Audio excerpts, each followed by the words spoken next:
pensamiento sistémico. Entonces, vamos a empezar a grabar. En la presentación, no sé si me están viendo, ya tiene que ver con la diapositiva.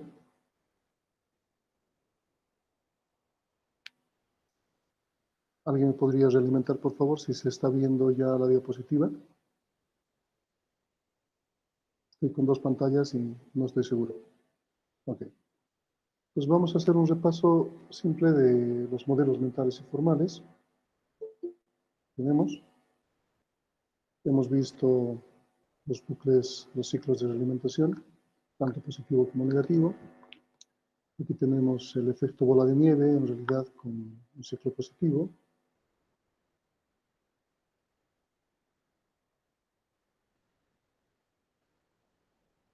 Donde un ejemplo podríamos tener dinero depositado en el banco. El interés que genera este dinero, de acuerdo a la tasa de interés, va a hacer que vaya creciendo y creciendo, sin ningún tipo de control. Luego tenemos los ciclos de alimentación negativa, que vienen a ser más los sistemas en equilibrio. No es tanto un ciclo negativo, nada más, sino un sistema equilibrado entre un ciclo positivo y un ciclo negativo. Ya no son elementos puros como ciclos, sino se van mezclando y van conformándose en sistemas más complejos. Aquí tenemos un ejercicio mental que tiene que ver con el índice de alcohol en la sangre. Si hay mayor índice de alcohol en la sangre, hay mayor probabilidad de accidente. Si hay mayor probabilidad de accidente, va a haber una posibilidad de que no les presten el automóvil la siguiente vez, y eso va a hacer que consuma menos cerveza y así sucesivamente.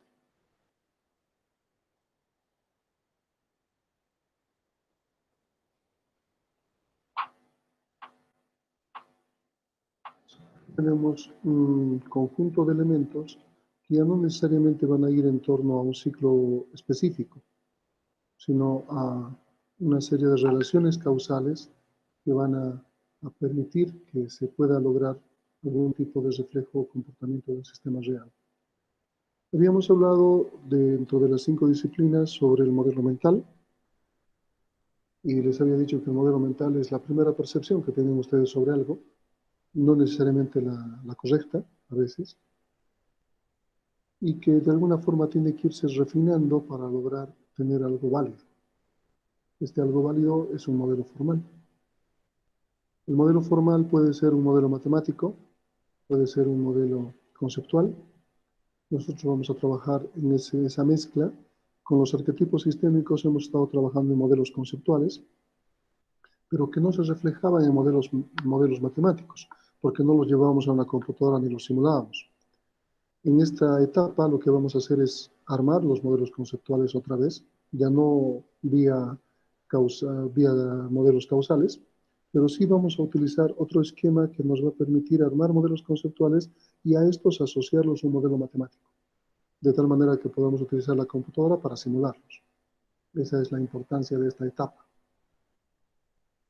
Cuando desarrollamos modelos mentales y los formalizamos, utilizamos estos diagramas causales o los diagramas de influencia que hemos visto, donde manejamos ciertos tipos de signos y que la influencia es en sentido positivo, la influencia es en sentido negativo, etcétera, etcétera, y que nos ayudan a reflejar de alguna manera el comportamiento de las variables.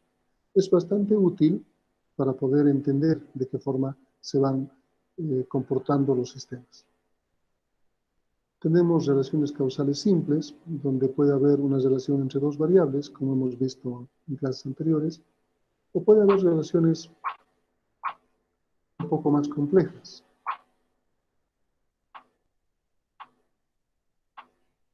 En este caso, la población que tiene que ver con una población específica. Podemos tener relaciones causales complejas, donde ya no distingamos necesariamente ciertos tipos de ciclos o positivos o negativos. Aquí tenemos un montón de relaciones cíclicas, si quieren, pero entre diferentes tipos de variables. El comportamiento es un poco impredecible. Les había dicho que existían distintos tipos de comportamiento. Aquí podemos tener comportamientos que son una mezcla de los ciclos más relevantes. Aquí tenemos un ejemplo donde podemos ver que el incremento de la economía va a hacer que haya mayor educación, y si hay mayor educación vamos a tener mayor desarrollo en el país, y si hay mayor desarrollo en el país van a surgir mayores apoyos económicos, si hay desarrollo o prosperidad en el país van a haber mayores inversiones extranjeras, si hay mayores inversiones extranjeras van a incrementar la economía y esto a su vez va a redundar en las mayores inversiones, etcétera, etcétera, etcétera.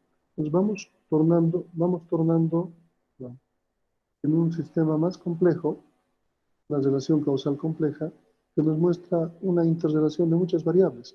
Y fíjense que ahora este modelo no tiene nada que ver con arquetipos, es decir, no vamos a buscar un arquetipo al cual se adecua el modelo. Este modelo ya está reflejando una realidad, y la realidad no va a estar cerrada en un arquetipo.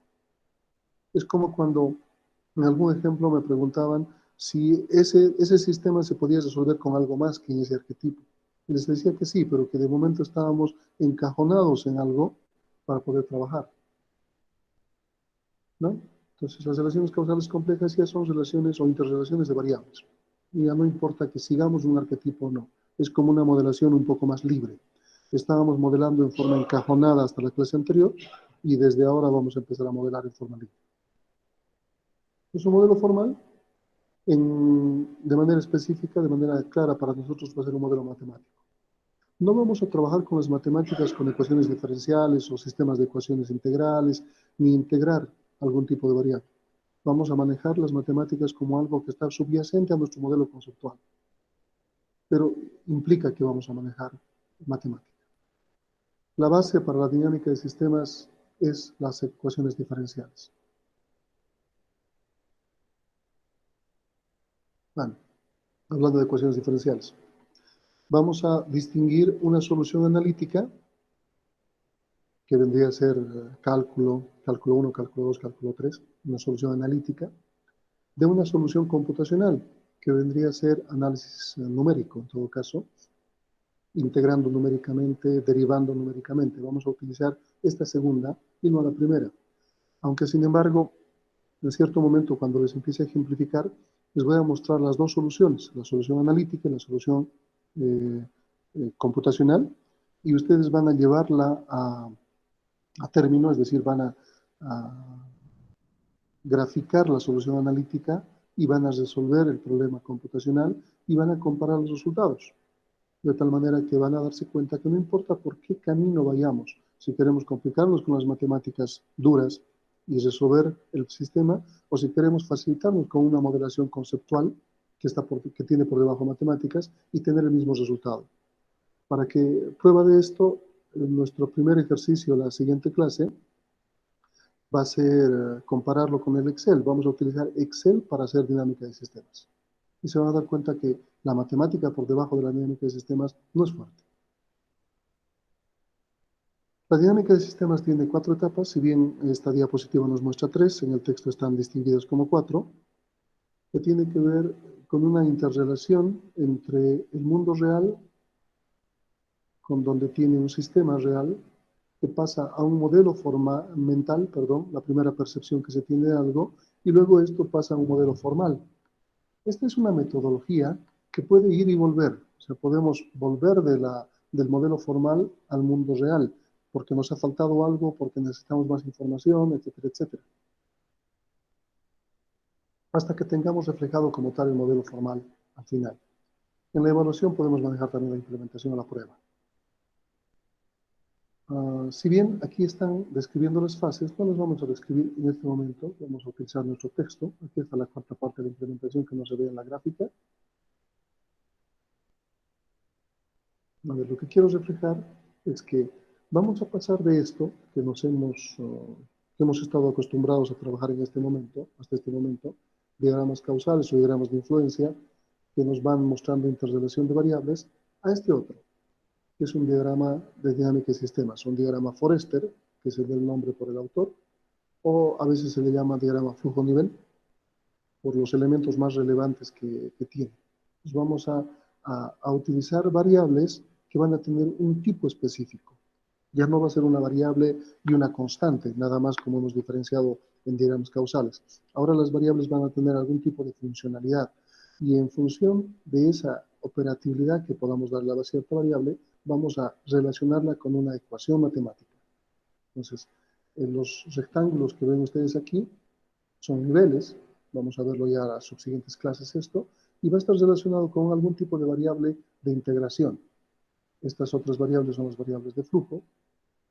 Tenemos parámetros constantes y tenemos algún tipo de variables que no son constantes, pero que son variables auxiliares.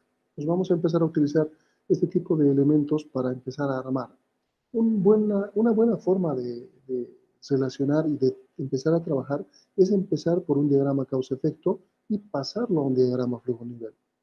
Vamos a hacer ese ejercicio, vamos a pasar de un diagrama causa-efecto a un diagrama flujo-nivel para que ustedes vean de qué forma se hace. Aunque por cuestiones de tiempo vamos a empezar después ya a trabajar solo directamente sobre variables flujo-nivel. ¿Está bien? Aquí tenemos algunas ecuaciones de este ejemplo, unas ecuaciones matemáticas, y luego tenemos la simulación. Tenemos que llegar a ejecutar este proceso. Empezar a hacer el modelo desde su conceptualización, empezar a identificar las variables que vamos a manejar, hacer una lista de ellas, categorizarlas, sacar el primer borrador de modelo, llevarlo a un diagrama flujo-nivel, darle sus ecuaciones y luego simularlo por computadora. Luego empezamos a simular. Aquí tenemos otro ejemplo que parece un poco más complejo. Se van a dar cuenta que estos son los modelos más simples que podemos encontrar.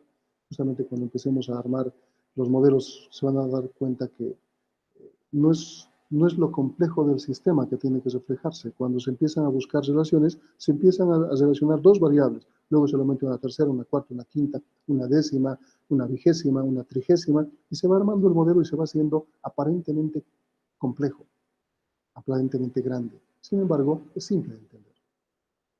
Tenemos las simulaciones. ¿Qué simuladores existen en el mercado?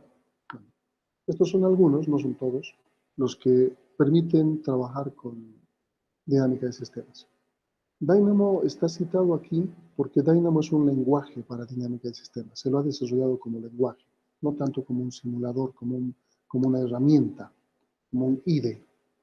No, en Dynamo no se dibuja, en Dynamo se escriben las ecuaciones.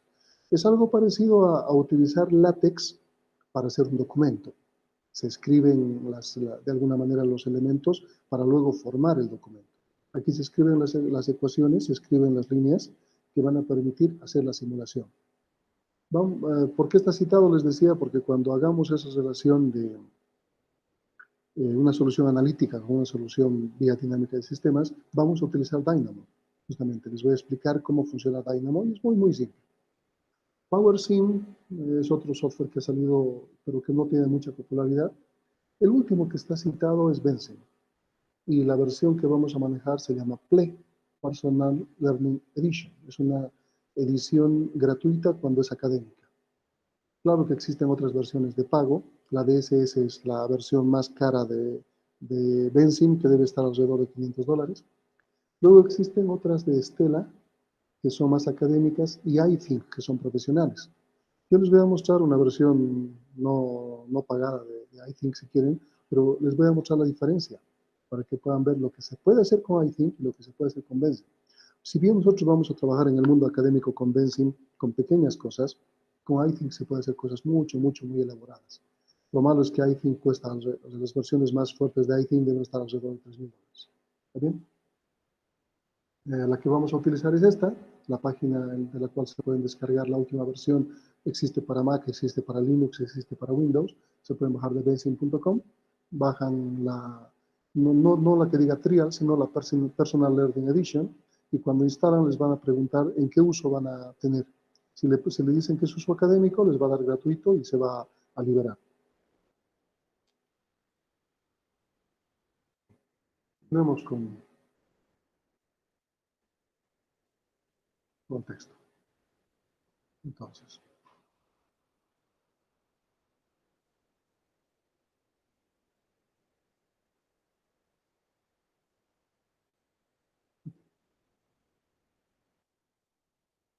vamos a ir remarcando algunas cosas que hemos visto en la diapositiva. Primero, la dinámica de sistemas ha surgido por los finales de los 60. O sea, no es una metodología nueva. Y justamente su creador, que es Jay Forrester, que era profesor del Instituto Tecnológico de Massachusetts, Jay Forrester ha muerto hace unos 2 o 3 años,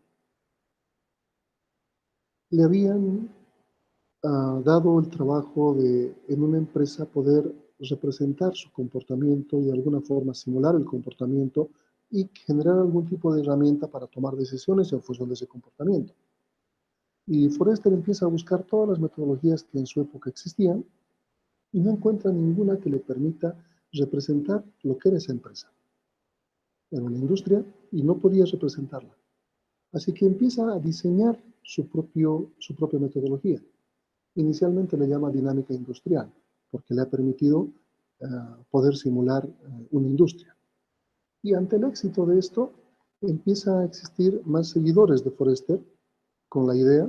Claro que se va cerrando un poco en el concepto de cómo modelar. Se van a dar cuenta de la diferencia entre un modelo hecho por Jay Forrester con la primera metodología de dinámica de sistemas, frente a un modelo que ahora vamos a utilizar solamente 4 elementos. En su momento se utilizaban muchos más elementos.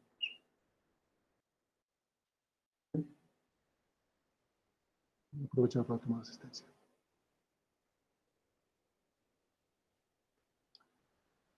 Entonces, se va convirtiendo en una herramienta que ya no solamente se considera para el lado industrial o empresarial, y se empiezan a desarrollar modelos en sistemas sociales, económicos, físicos, químicos, biológicos, ecológicos, etcétera, etcétera, etcétera. Si ustedes tienen curiosidad y empiezan a buscar modelos de dinámica de sistemas, sobre todo de la MIT, el Instituto Tecnológico de Massachusetts tiene un curso de posgrado que tiene que ver con la MIT, o sea, estamos hablando de maestrías y doctorados. Van a encontrar que, que, existen papers donde está, por ejemplo, modelado Hamlet de Shakespeare. Entonces, no necesariamente tenemos que ir a reflejar sistemas físicos para poder utilizar la dinámica de sistemas y poder modelarla. Vamos a hablar de elementos que son interesantes en la definición de sistema. Y uno de ellos se llama estructura. Con un modelo estamos reflejando la estructura de un sistema. ¿Qué es en la práctica la estructura? La interrelación de variables. ¿Y qué es en la práctica la interrelación de variables? Los modelos que ya hemos hecho, los modelos causales. Los modelos causales son simplemente un reflejo de la interrelación de las variables. Por lo tanto, esas interrelaciones reflejan la estructura del sistema, el esqueleto del sistema.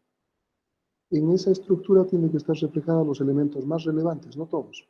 Les había puesto ejemplos de como que el encendedor de un carro no es un elemento relevante dentro de un carro. El motor sí lo es. O una uña, un pelo, un dedo, una mano, un pie en una persona. Hay mucha gente que vive sin extremidades. Entonces hay elementos relevantes y otros elementos que no lo son. La estructura va a reflejar la interrelación de los elementos más relevantes. ¿Por qué se utiliza el término dinámico? Porque si se han dado cuenta, si bien reflejamos estáticamente un modelo, estamos siempre viéndolo en el lado cíclico, en que va a ir evolucionando en el tiempo, cambiando en el tiempo, va a ir comportándose en el tiempo. Entonces, si bien reflejamos como una fotografía el modelo, estamos entendiendo que el comportamiento va a estar a lo largo del tiempo. Entonces, es dinámico. ¿Qué tenemos que considerar dentro de esa estructura y de esa dinamicidad? Justamente el comportamiento del sistema. Un modelo para nosotros no es la representación abstracta de un sistema, repitiéndolo de memoria. Es la representación del comportamiento del sistema real. Eso nos interesa. Necesitamos reflejar el comportamiento del sistema real. Entonces, estructura, dinamicidad y comportamiento son elementos relevantes dentro de la dinámica de sistemas. Existen múltiples definiciones de dinámica de sistemas, partiendo desde su creador. Para su creador, es un camino para estudiar el comportamiento, behavior, de los sistemas para mostrar cómo las políticas de decisiones de estructura y demoras en el tiempo están interrelacionadas para influenciar sobre el crecimiento y la estabilidad. Más abajo tenemos una definición de Peter Senk, el autor de la quinta disciplina. Para él, no está reflejando realmente el término de dinámica de sistemas, para él está reflejando pensamiento sistémico. Pero si se dan cuenta, estas definiciones muestran regularidades. Por ejemplo, aquí vemos las interrelaciones, las estructuras. Tenemos otras definiciones de otros autores europeos, en este caso, que van mostrando lo que vamos a ir viendo. Una regularidad entre una estructura de un sistema, esa estructura tiene que ser dinámica, tiene que mostrar un comportamiento. Esta última definición de Silvio Martínez y Requena es uno de los primeros libros que yo he visto sobre dinámica de sistemas, tiene 2 tomos. La resolución la habían hecho con Visual Basic, no, ni siquiera con Visual Basic, con Basic de esa época, un lenguaje de programación muy antiguo, de la época de Bill Gates, antes de que cree Microsoft. Entonces, es bastante interesante porque este libro de Martínez refleja la metodología de Jay Forrester como es, con todos los diagramas específicos de Jay Forrester. Los vamos a ver en el siguiente tema, el tema de formulación, no todavía. La filosofía de dinámica de sistemas tiene que ver con una forma de pensar.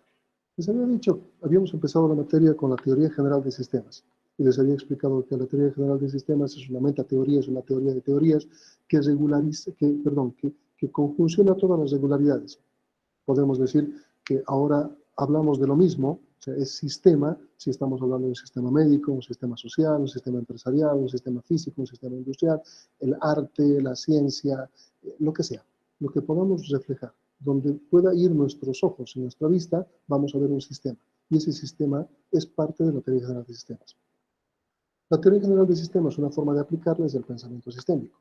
Y una forma de aplicar el pensamiento sistémico es la dinámica de sistemas. Entonces, es una manera de pensar de cómo cambian las cosas a través del tiempo. Obviamente, considerando de que muchas de esas soluciones del problema también van a involucrar cambio. Y aquí damos distintos ejemplos de acuerdo a distintas áreas. ¿Qué pasa con la física? ¿Qué pasa con el medio ambiente? Con la biología, la historia, la literatura, la ingeniería, la economía, etc. Distintos ejemplos de cómo hay cambios en sus procesos y estos cambios involucran un comportamiento diferente que puede ser reflejado por la dinámica del sistema. Entonces aquí tienen una serie de elementos que nos podrían mostrar justamente ese tipo de cambio en el comportamiento. Ahora, la dinámica del sistema se podría considerar una metodología, se podría considerar un conjunto de herramientas, o se podría considerar hasta una filosofía, una forma de pensar. La dinámica de sistemas tiene 4 etapas. Ahora tenemos este diagrama un poco más complementado que el anterior. Vamos a ver primero las etapas. Tenemos una mejora, si quieren, del diagrama anterior. El diagrama anterior se lo debe a Javier Aracil, está en su libro justamente, y lo que le ha aumentado a ese diagrama es simplemente esta última etapa que no lo toman en cuenta a veces. Entonces tenemos la conceptualización como primera etapa, la formulación como segunda etapa, y la prueba como tercera etapa y la implementación como la última, 4 etapas. Y se va trabajando en función del comportamiento y los resultados que tengamos del modelo. Tenemos el mundo real, el mundo mental y el mundo formal. Aquí tenemos lo que el sistema real es, aquí tenemos el primer modelo mental y aquí tenemos el modelo formal, formalizado, robustecido, mejorado, evolucionado en una computadora. Esa es la idea. Estas 4 etapas tienen diferentes pasos. No vamos a alcanzar hoy a ver esta etapa, así que la vamos a ver el día martes. Es la primera etapa. Es como hacer una analogía. La primera etapa para desarrollar software vendría a ser el análisis. Entonces, es algo parecido. La primera etapa para modelar es la conceptualización. Cuando hacemos un proyecto que tiene que ver con dinámica de sistemas, tenemos que seguir esta metodología necesariamente. Así que nuestra primera etapa, o nuestro primer capítulo, si quieren, de la aplicación de la metodología vendría a ser la conceptualización. ¿En qué consiste? Ya les había dicho, vamos a describirlo con detalle en la siguiente clase. Pero aquí tenemos que describir inicialmente cuál es el propósito del modelo.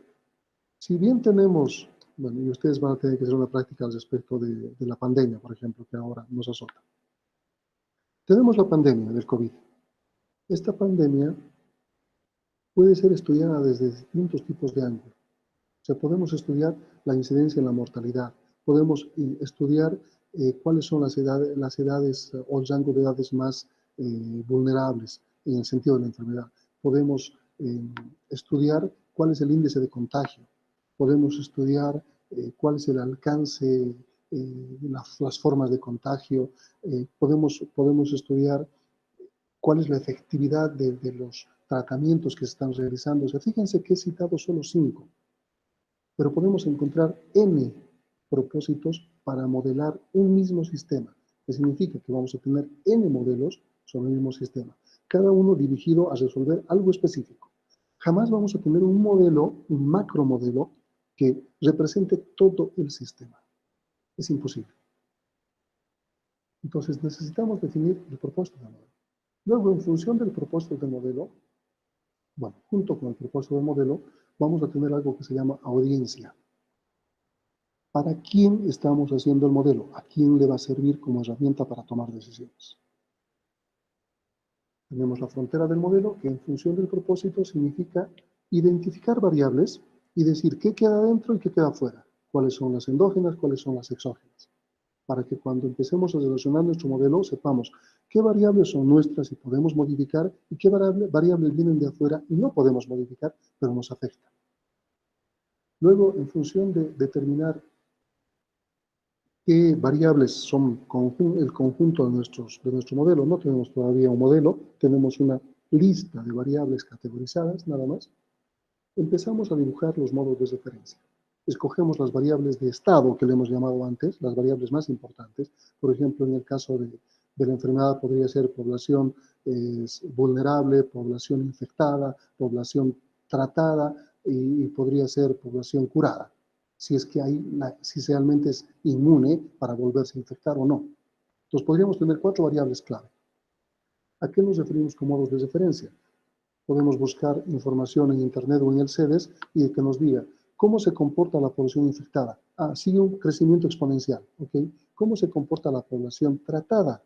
Sigue un comportamiento lineal.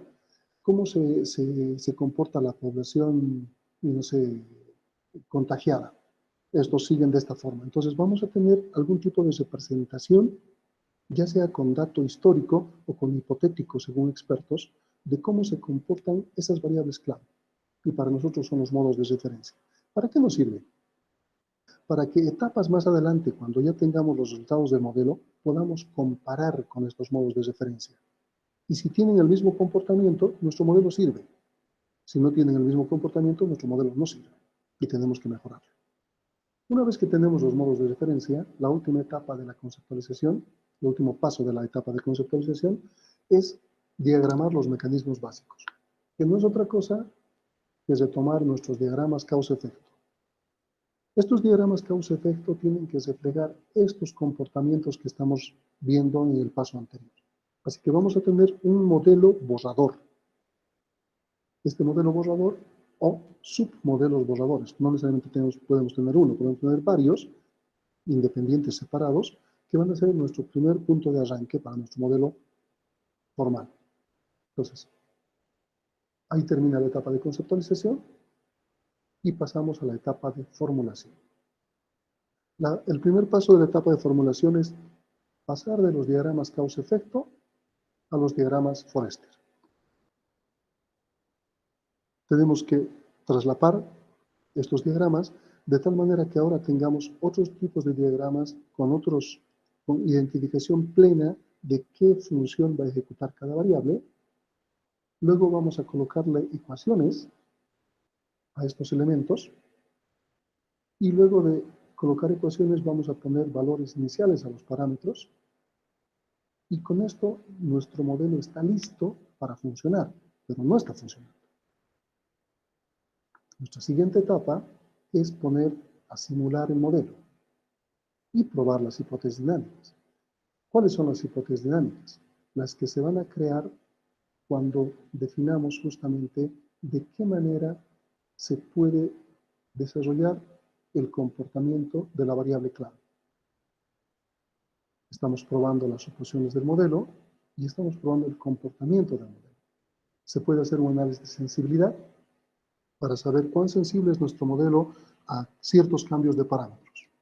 Entonces eso nos va a permitir mejorar, robustecer el modelo. Y la última etapa es la etapa de implementación. donde primero podemos generar diferentes escenarios hipotéticos. ¿Qué pasa si hago este cambio? ¿Qué pasa si hago este otro cambio? ¿Cómo va a incidir en el comportamiento del modelo? Esta última etapa se la considera la que va a generar la herramienta para tomar decisiones. En realidad, esta etapa es la que se debe llevar a la persona que toma decisiones, y no así el, perdón, no así el modelo anterior. El modelo anterior es para el técnico que entiende cómo se ha hecho el modelo, pero no se le va a entregar esto al que tome decisiones. Lo que se tiene que entregar es algo que él entienda. ¿Y qué va a entender? Algo que tenga una interfaz gráfica, con menús, con botones, algo simple. Este es el último paso de esta etapa, el traducir el modelo a algo que nos permita manejarlo en forma de que no tengamos ningún conocimiento técnico al respecto de cómo funciona el modelo. Sí, técnico en el sentido de cómo funciona el sistema. O sea, si va a ser CEDES quien trabaje con nuestro modelo, bueno, CEDES sabrá cuáles son los índices, la prevalencia, los contagios, las tasas. Sí, van a manejar sus términos, pero van a manejar un esquema de una interfaz gráfica simple. Entonces, esta última etapa es en la práctica, generar escenarios para tomar decisiones y tener una interfaz para un usuario simple, para el usuario final. ¿Cómo vamos a trabajar? La clase siguiente vamos a trabajar sobre la primera etapa. Y van a tener una práctica que justamente tiene que ver con la pandemia. Entonces, su práctica va a ser que van a hacer la etapa de conceptualización sobre el COVID-19, sobre lo que ustedes quieran. Yo les he citado 5 ejemplos, podrían encontrar cualquiera. Luego vamos a empezar las clases de formulación y al mismo tiempo pruebas, porque no podemos representar un modelo si no lo vamos a simular o probar. Entonces vamos a trabajar con la formulación y la prueba durante casi prácticamente lo que dura el semestre, lo que nos falta. Y al igual que en el caso del pensamiento sistémico y los arquetipos, vamos a hacer trabajos grupales.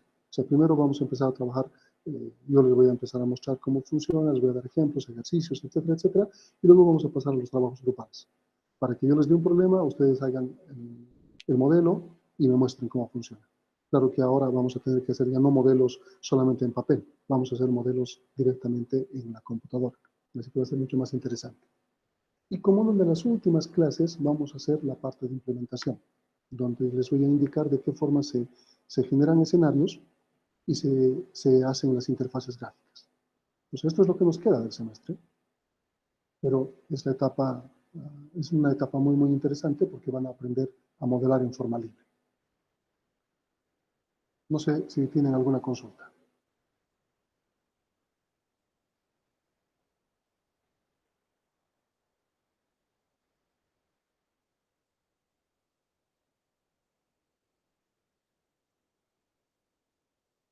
¿Nada? ¿Todo está claro?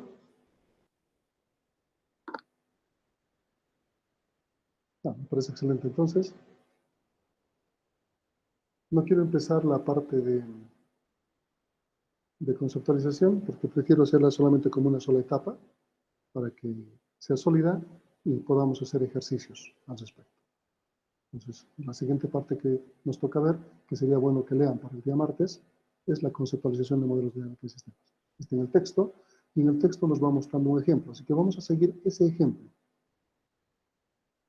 Ese ejemplo, para poder representar todo, les voy a ir explicando cómo funciona, y van a tener una práctica respecto a la pandemia. Entonces, lean este capítulo del texto, y que debería terminar en esto, en modelos borrador. Fíjense que aquí en este ejemplo tenemos 2 submodelos, que luego se van a convertir en un solo modelo cuando pasemos a la siguiente etapa. ¿Está bien? ¿Está claro? ¿No hay más preguntas?